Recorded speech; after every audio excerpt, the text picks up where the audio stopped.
On a quiet Sunday morning in Cleveland, police found what no one expected: an entire family dead, and one handwritten letter that would reveal a secret buried for 3 decades.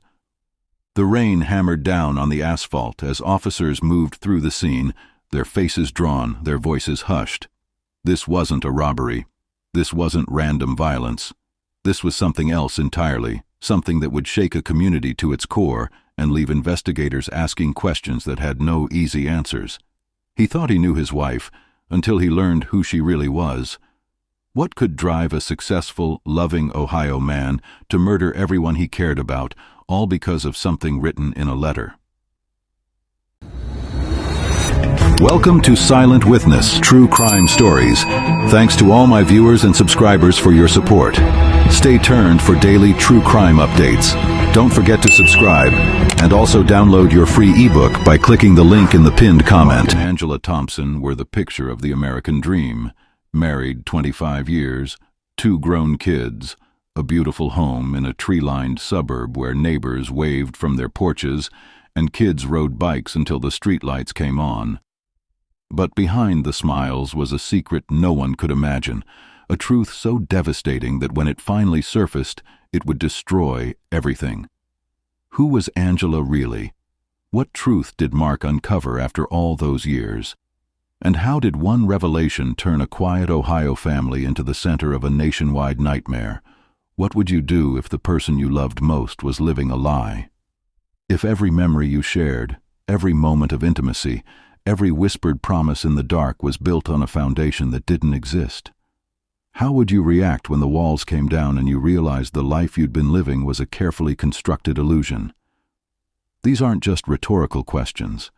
They're the questions that haunted Mark Thompson in the final weeks of his life, and they're the questions that continue to haunt everyone who hears this story. Mark Thompson was 52 years old when he died, a local contractor known throughout Cleveland for his honesty, his work ethic, and his willingness to help anyone who needed it. He'd built half the decks in his neighborhood, repaired roofs after storms without charging elderly homeowners, and coached Little League baseball for years, even after his own kids had grown up and moved on. People described him as solid, dependable, the kind of man you'd want as your neighbor or your friend. He attended St. Michael's Church every Sunday, sat in the same pew, shook the same hands, lived a life of comforting routine and predictability. But beneath that calm exterior was something else, a wound that had never quite healed, a question that had never been answered. Mark had a younger brother named Daniel, 3 years his junior, and in the summer of 1993, Daniel disappeared. The 2 brothers had argued that night, a heated confrontation in their father's garage that neighbors remembered hearing through open windows. Shouting, accusations, the sound of something breaking. Then Daniel stormed out, threw a duffel bag into his beat-up sedan, and drove away. He was 21 years old. No one ever saw him again. Police investigated, but there wasn't much to investigate. Daniel was an adult, he'd left of his own accord, and there was no evidence of foul play. Their father, a hard man who drank too much and said too little, told police that Daniel had been trouble for years, that he'd probably run off to California or New York to chase some dream that would never pan out. Mark told a different story. He told police that Daniel had been struggling, that their father had been cruel, that something had broken inside his younger brother, and he'd needed help, not judgment. But the investigation went nowhere. Daniel Ross became another name in a database of missing persons, another face on a flyer that eventually faded and was forgotten. Mark never forgot. He kept Daniel's photograph on his desk, brought him up at family gatherings, left a chair empty at Thanksgiving for years until his wife finally convinced him to stop. The guilt ate at him, the not knowing. The last words he'd said to his brother had been angry, hurtful, and he'd spent 3 decades wishing he could take them back. 5 years after Daniel disappeared, Angela came to town. She was quiet, reserved, with an air of sadness that seemed to follow her like a shadow. She worked as a librarian at the Cleveland Public Library, organizing books, helping patrons, spending her lunch breaks reading in the park across the street. She didn't talk much about her past, and when people asked, she'd offer vague answers about growing up out west, about losing her family young, about wanting to start fresh somewhere new. People respected her privacy. Everyone has a story, and not everyone wants to share it. Mark met her on a Tuesday afternoon in October when he came to the library looking for books on carpentry techniques. She helped him find what he needed, and they got to talking. He was drawn to her quietness, her intelligence, the way she seemed to understand loss without him having to explain it. They met for coffee the next week, then dinner, then long walks through the city as autumn leaves fell around them and the air turned cold. They both carried grief. Both understood what it meant to live with absence, and that shared understanding became the foundation of something real. They married quickly, just 8 months after meeting, in a small ceremony at St. Michael's with a handful of friends and Mark's aging father in attendance. Angela wore a simple white dress and cried during the vows, and Mark thought it was because she was happy, because she'd finally found a place to belong. Maybe it was, or maybe it was something else entirely. They built a life together, had 2 children, a daughter named Emily and a son named Michael, and from the outside, everything looked perfect. Angela was a devoted mother, patient and kind, always available for school projects and bedtime stories. Mark worked hard, provided well, and loved his family with a fierce protectiveness that everyone admired. But there were small things, details that didn't quite add up if you paid close enough attention. Angela never wanted family photos displayed prominently. She avoided town reunions and community events where people might ask too many questions about her past. She had no old friends, no relatives who visited, no history beyond the story she'd constructed. When Mark suggested they visit her hometown once, she'd become anxious, almost panicked, and changed the subject so abruptly that he never brought it up again. The years passed. Emily went to college, then graduate school, becoming a teacher like she'd always dreamed. Michael followed his father into construction, working alongside him on job sites, learning the trade. Mark and Angela grew older together, settling into the comfortable rhythms of a long marriage, the kind where you know each other's habits and finish each other's sentences. They celebrated their 25th anniversary with a quiet dinner at their favorite restaurant, Italian food and red wine, holding hands across the table like newlyweds. 2 months later, everything fell apart. It started with a letter, a simple piece of mail that arrived on a Thursday afternoon, addressed to Mark's uncle Edward, who had died 3 years earlier. The post office had forwarded it after discovering the error, and Mark almost threw it away without opening it. But something made him curious. Inside was a manila envelope containing old photographs and legal documents, paperwork related to a name change petition from 1994, and several pictures of someone Mark didn't immediately recognize. Then he looked closer. The bone structure, the eyes, the slight smile. It was Daniel, or someone who looked exactly like Daniel. But the name on the documents wasn't Daniel Ross. It was Angela Marie Collins, the name his wife had used before they married. Mark sat at the kitchen table for 3 hours, staring at those documents, his mind refusing to accept what his eyes were seeing. It had to be a mistake, a coincidence, some kind of cruel joke. But the more he looked, the more details aligned. The birth date was Daniel's. The place of birth matched. And in one photograph, barely visible, was a scar on the left forearm, the same scar Daniel had gotten when they were kids, when he'd fallen off his bike and needed 6 stitches. Mark felt the world tilting beneath him. He couldn't breathe, couldn't think. The woman he'd loved for 30 years, the mother of his children, the person he'd shared his bed and his life with, was his brother, his missing brother, the brother he'd mourned and grieved and carried guilt over for decades. The brother who hadn't disappeared at all, but had instead transformed, reinvented, and somehow impossibly married him. He didn't confront her that day. He couldn't.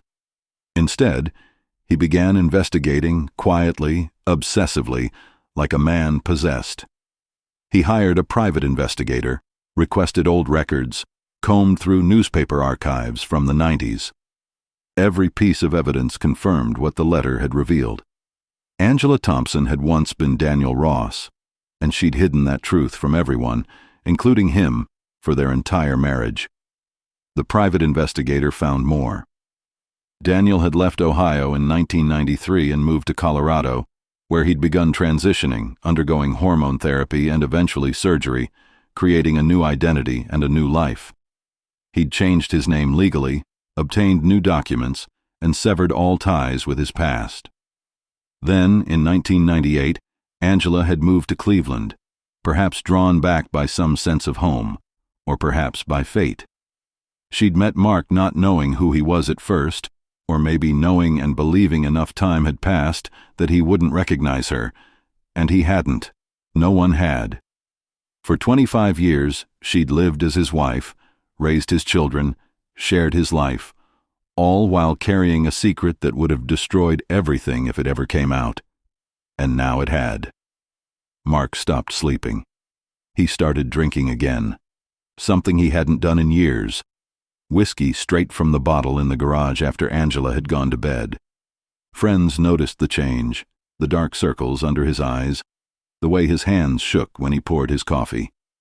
His son Michael asked if everything was okay, and Mark just nodded, unable to form words, unable to explain the chaos inside his head. How do you tell your children that their mother was once your brother, that their entire existence was built on a lie, that the family they knew had never really existed at all? 3 weeks after receiving the letter, Mark decided to confront Angela. It was a Saturday evening, early March, the kind of night when winter still clung to the air, but you could feel spring waiting just beneath the surface. He made dinner, spaghetti and meatballs, Angela's favorite, and opened a bottle of wine. Emily and Michael weren't there. Both had their own lives now, their own apartments across town. It was just the two of them, sitting across from each other at the dining room table like they had thousands of times before. Mark watched her eat, watched her smile at something he said, watched her be the person he'd known and loved for a quarter century. And then he put the letter on the table between them. Angela stopped mid-bite, her fork frozen halfway to her mouth. She looked at the envelope, then at Mark, and something in her expression changed. The mask slipped. For just a moment, he saw fear, recognition, and something that might have been relief. She didn't deny it. She didn't pretend not to understand. She just set down her fork, wiped her mouth with her napkin, and said, "I never meant for you to find out." Her voice was steady, almost eerily calm, like she'd rehearsed this conversation in her head 1,000 times, preparing for a moment she'd hoped would never come. Mark asked her why. Why hadn't she told him? Why had she let him live with the guilt of Daniel's disappearance? Why had she married him, knowing who she was, knowing who he was? Angela, or Daniel, or whoever she really was, took a long breath and began to explain. She told him about their father's abuse, the violence and the cruelty that Mark had seen but never fully understood because he hadn't been the primary target. She told him about realizing from a young age that she didn't fit, that the body she'd been born into felt wrong, that she'd spent years hating herself, trying to change, trying to be what everyone expected. She told him about the fight that night in 1993, how their father had discovered some of her personal writings, how he'd called her disgusting and told her she was no son of his. She told him about leaving, about running as far as she could, about starting over in a place where no one knew her dead name or her history. She told him about the transition, the therapy, the surgeries, the slow, painful process of becoming who she really was. And then she told him about coming back to Cleveland, about walking into that library and seeing him for the first time in years, about the moment of recognition and terror and longing all mixed together. She'd thought about leaving again, but she hadn't. Because for the first time since leaving Ohio, she'd felt something like home. She told him that she'd fallen in love with him, truly, deeply, not because of who they'd been, but because of who they'd become. She told him that she'd wanted to tell him 1,000 times, but the longer she waited, the harder it became, until the secret felt like a living thing, something she carried everywhere, something that would destroy everything if it ever escaped. She told him she was sorry, that she understood if he hated her, that she'd give him whatever he needed, space, time, a divorce, anything. Mark listened to all of it without saying a word, and then, when she finished, he stood up, walked to the kitchen, and came back with a bottle of bourbon. He poured 2 glasses, slid one across to her, and drank his in a single swallow. Then he asked her the question that had been burning in his mind since the moment he'd opened that letter. Did she ever think about telling him, about giving him the choice? Angela looked at him with tears in her eyes and said yes, every single day. But she'd been too afraid of losing everything, afraid of losing him, afraid that the truth would erase all the good they'd built together. They talked through the night, their voices rising and falling, sometimes angry, sometimes sad, sometimes something that sounded almost like laughter because the absurdity of it all was too much to process. Mark poured another drink, then another, and Angela tried to take the bottle away, but he pulled it back, told her she didn't get to decide anymore, told her she'd already made enough decisions for both of them. Neighbors later reported hearing shouting around 11 p.m., the sound of glass breaking, a woman's voice pleading, and then silence. One neighbor almost called the police but decided against it, figured it was just a marital dispute, something they'd work out on their own. At 6:15 the next morning, a jogger noticed that the Thompsons' front door was slightly ajar, swinging in the wind. She knocked, called out, got no response. She stepped inside, saw the overturned furniture, the broken wine glasses, the dark stains on the carpet. She ran back outside and called 911, her voice shaking so badly the dispatcher had to ask her to repeat herself 3 times. Police arrived within minutes. What they found inside would haunt every officer who walked through that house. Mark Thompson was in the living room, a single gunshot wound to the head, the weapon still in his hand. Angela was in the kitchen, multiple stab wounds, defensive cuts on her arm suggesting she'd tried to fight back. And upstairs, in the 2 bedrooms that had once belonged to Emily and Michael, were their children, both dead, both killed while they slept, both victims of a father who'd decided that if the truth was going to destroy his family, he'd do it himself, on his own terms. If this story is gripping you so far, drop a comment with "still watching" from your state. I want to see who's following every twist. The crime scene was processed, evidence collected, timelines reconstructed. Investigators found a handwritten note on the dining room table, smudged with what looked like tears or spilled bourbon. It said, "You lied to me. You took everything. I can't let them know. I can't let anyone know. This is the only way, the only mercy." The note was signed with Mark's name, dated that same evening. Forensics confirmed that he'd died last, that he'd killed Angela first, then driven across town to his children's apartments, letting himself in with the spare keys they'd given him for emergencies, and shot them both while they slept. Then he'd returned home, sat down in his favorite chair, put his father's old service revolver to his temple, and ended it. The entire sequence had taken less than 4 hours. By the time police discovered the bodies, Mark Thompson's rampage had been over for nearly 8 hours, the house silent except for the sound of wind through the open door and a television still playing in the living room, some late-night infomercial selling kitchen knives. The media descended on Cleveland like locusts. Within 48 hours, the story was national news, then international, a headline that seemed too unbelievable to be real. Man kills. Family after discovering wife was his long-lost brother. The details emerged slowly, each revelation more shocking than the last, and the public couldn't get enough. Talk shows debated it, podcasts dissected it. Internet forums exploded with theories and opinions and judgment. Some people called Mark a monster, others called him a victim. Some blamed Angela for the deception. Others defended her right to privacy and self-determination. Everyone had an opinion, and no one could agree on who was really at fault. The Thompsons' neighbors gave interviews, describing them as the perfect family, saying they'd never seen any signs of trouble, never heard arguments or suspected violence. Co-workers from Mark's construction company said he'd been acting strange lately, quieter, more withdrawn, drinking on lunch breaks. The librarians who'd worked with Angela for decades described her as kind and professional, someone who kept to herself but was always willing to help. Emily and Michael's friends were devastated, unable to comprehend how two young people with so much promise could be caught up in something so horrific. Both had been in their late 20s, both had good jobs and loving relationships, both had their entire lives ahead of them, and they died because of a secret they'd never known existed, killed by a father who decided their ignorance wasn't protection enough. Police found more evidence as they dug deeper. Mark had researched gun purchases online in the weeks before the murders.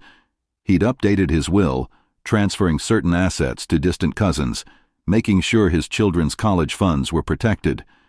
He'd even paid several months of bills in advance, as if he knew he wouldn't be around to handle them. This wasn't a crime of passion. This was premeditated, planned, executed with the cold precision of a man who'd made peace with what he was about to do. Investigators also found Angela's journals, years' worth of entries hidden in a locked drawer in her desk. They made for devastating reading. She'd written about her fear of discovery, about the constant anxiety that someone from her past would recognize her, that the truth would surface and destroy everything.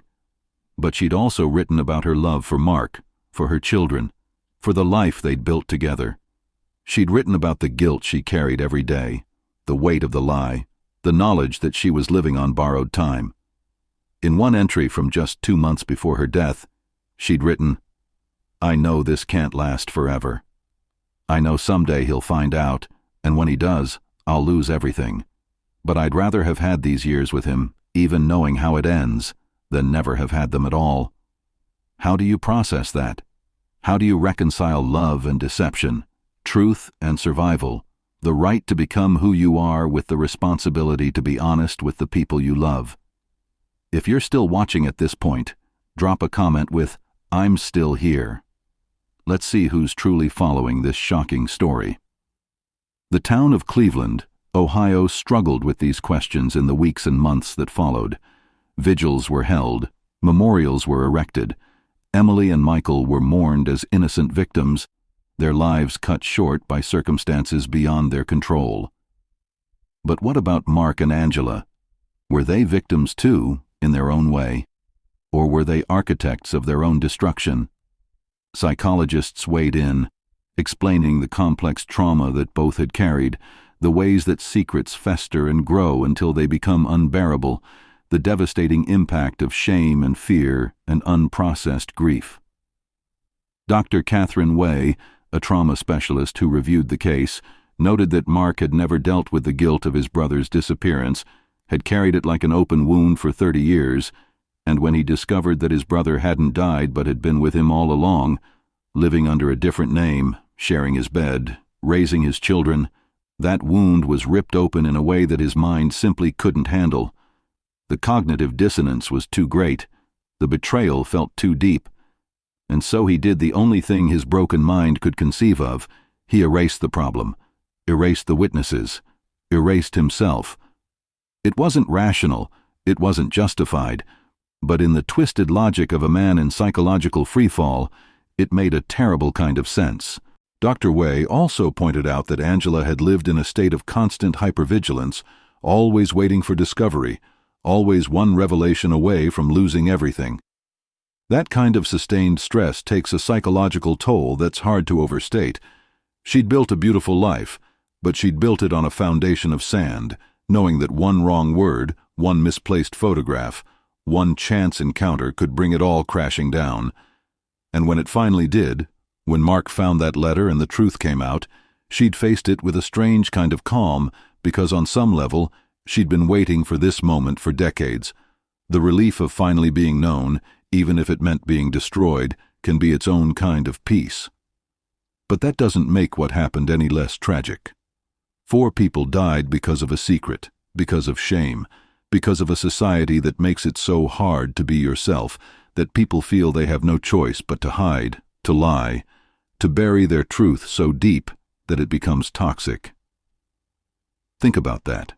Think about living every day in fear that the people you love will discover who you really are. Think about the weight of that secret, the constant vigilance, the exhaustion of maintaining a facade. And then think about what it would feel like to be on the other side, to discover that your entire life was built on a lie, that the person you thought you knew was someone completely different. How would you react? What would you do? Would you be able to forgive? Would you want to? Or would the betrayal be so profound that forgiveness wasn't even an option? Mark's construction partner gave an interview 3 months after the deaths, and he said something that stuck with a lot of people. He said, "Mark was the best man I knew. Honest, hard-working, would give you the shirt off his back. But he was also rigid, black and white, right and wrong. He couldn't live in the gray areas. And this, what Angela did, this was the grayest area imaginable. I think it broke something in him, something that couldn't be fixed. And maybe he's right. Maybe Mark's particular psychology, his need for order and clarity and truth, made it impossible for him to integrate this information, to find a way forward that didn't involve destruction. Maybe someone else could have processed it differently, could have grieved and raged and eventually found some kind of acceptance. But Mark couldn't. And so he made a choice that seems, from the outside, incomprehensible. But from the inside, from within the prison of his own mind, maybe it was the only choice that made sense. The private investigator Mark had hired in those final weeks gave a statement to police, and he expressed guilt over what had happened. He said if he'd known what Mark was planning, if he'd seen any warning signs, he would have done something, contacted someone, tried to intervene. But Mark had seemed calm during their meetings, methodical, just a man trying to understand his past. The investigator had provided the information requested, confirming Angela's identity, tracing the timeline of the transition, locating the records. He'd done his job. He had no way of knowing that the information he provided would be used as justification for murder. Mental health professionals who reviewed the case noted several risk factors that were present but went unaddressed. Mark had a history of depression, treated briefly in his 30s but not since. He'd increased his alcohol consumption significantly in the weeks before the murders. He'd isolated himself from friends and family. He'd made comments about feeling lost, about not knowing who he was anymore, statements that in hindsight seem like obvious warning signs, but that at the time were dismissed as midlife malaise. And crucially, he didn't seek help. He didn't talk to a therapist, didn't confide in friends, didn't reach out to anyone who might have been able to intervene. He carried it all alone, let it build and fester until the pressure became unbearable and he exploded. If he'd talked to someone, if he'd had an outlet for the rage and confusion and grief, would things have turned out differently? Maybe. We can't know for sure, but it's worth asking, worth considering how many tragedies might be prevented if we did a better job of normalizing mental health care, of making it easier for people to ask for help before they reach the breaking point. Because by the time Mark picked up that gun, it was already too late. The decision had been made, the path had been chosen, and 4 people were going to die because one man couldn't find another way to deal with his pain. Angela's former therapist, the one who'd helped her through her transition decades earlier, released a statement through her attorney. She couldn't discuss specifics because of confidentiality laws, but she said that she'd worked with many people over the years who struggled with similar issues, people who'd transitioned, and then had to decide how much of their past to share, who to tell, when to tell them. She said it's an impossible position, that there's no right answer, that every choice comes with risk. If you tell, you risk rejection, violence, discrimination. If you don't tell, you risk exactly what happened here, discovery and betrayal and the destruction of everything you've built. She said Angela had been one of the bravest people she'd ever known, that the decision to transition had taken incredible courage, that building a new life from nothing had been a heroic act of self-preservation, and she said that what happened to Angela, to her entire family, was a tragedy that reflects the world's failure, not Angela's. Because in a just world, Angela wouldn't have had to choose between being herself and being safe. In a just world, Daniel could have transitioned without losing his family. could have maintained connections with his past while building his future. In a just world, Mark could have learned the truth and processed it with help and support, could have found a way to reconcile his memories of his brother with the reality of his wife. But we don't live in a just world. We live in this one, messy and complicated and full of people doing their best with limited information and insufficient resources. The question that keeps coming up in every discussion of this case is whether Angela should have told Mark the truth before they married. And there's no easy answer to that question. On one hand, yes, radical honesty in intimate relationships seems like an ideal to strive for. If you're going to build a life with someone, they should know who you are, all of who you are, including the parts you'd rather keep hidden. But on the other hand, Angela's past, her dead name, her previous identity, those things weren't who she was. They were who she'd been forced to pretend to be, a costume she'd worn out of necessity until she could finally shed it and become herself. Did she owe Mark that information? Did her past belong to him just because they were married?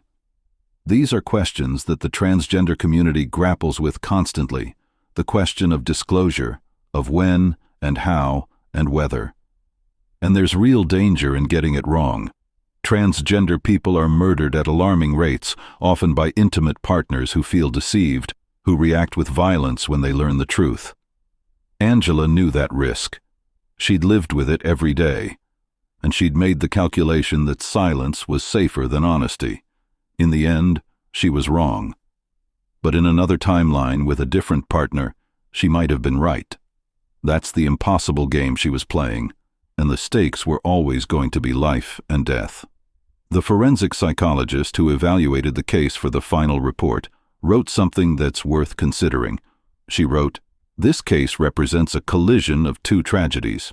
The first tragedy was that Daniel Ross grew up in a world that couldn't accept who he was, that forced him to choose between authenticity and family, between truth and survival. The second tragedy was that Mark Thompson discovered this truth in the worst possible way, without context, without preparation, without any chance to process the information gradually. Both tragedies were products of larger systems, cultural attitudes about gender and identity, lack of mental health resources, stigma around therapy and emotional vulnerability, and when these two tragedies collided, the result was catastrophic. 4 lives lost, countless others damaged, a community traumatized, all because we live in a world that makes it so hard to be honest about who we are." In going through Angela's journals more thoroughly, investigators discovered that she had actually tried to tell Mark the truth on 3 separate occasions over the years. Once, about 5 years into their marriage, she drafted a letter explaining everything, then burned it in the fireplace.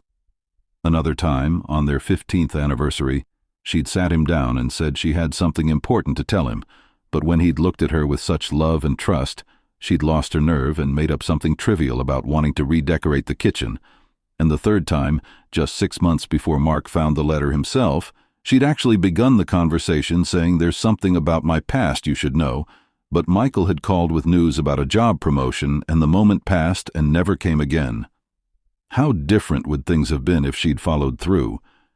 If she'd told him herself, in her own words, with time to explain and context to soften the blow? We'll never know. The ripple effects of that night continue to this day. The small church Mark attended closed its doors 2 years later, membership having dropped off as the scandal drove people away. The library where Angela worked created a scholarship in her name, then quietly discontinued it after complaints.